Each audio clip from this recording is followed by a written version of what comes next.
Hey what's up guys, welcome back to my channel. তো এই ভিডিওতে আমি বলবো কীভাবে তোমরা ফটোশপকে অনলাইনে ইউজ করতে পারবে। তো এখানে আমি ফটোশপের অফিসিয়াল ওয়েবসাইটের কথা বলবো না, কারণ অফিসিয়াল ওয়েবসাইটে তোমাকে কিছু পরিমাণ মান্থলি সাবস্ক্রিপশন পে করতে হবে। তো এখানে আমি একটি ওয়েবসাইটের কথা বলবো যেখানে তুমি ফটোশপের সমস্ত কাজ ফ্রিতে করতে পারবে। তো এবার বলি তোমরা কেন এই ওয়েবসাইটটাকে ইউজ করবে।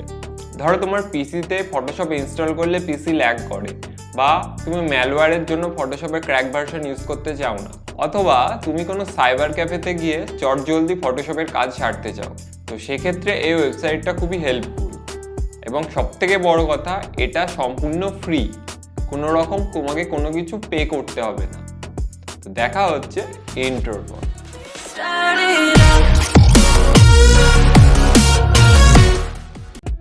তো এর জন্যই আমি প্রথমে চলে যাব আমার কম্পিউটারে আসার পর আমি ক্রোম ব্রাউজার ওপেন করব। ওপেন করার পর আমি এখানে সার্চ করব photopea.com।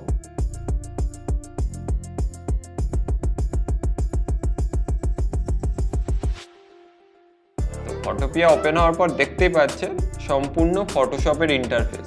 তো এখানে আমি একটি ছবি এডিট করে আপনাদের দেখিয়ে দিচ্ছি।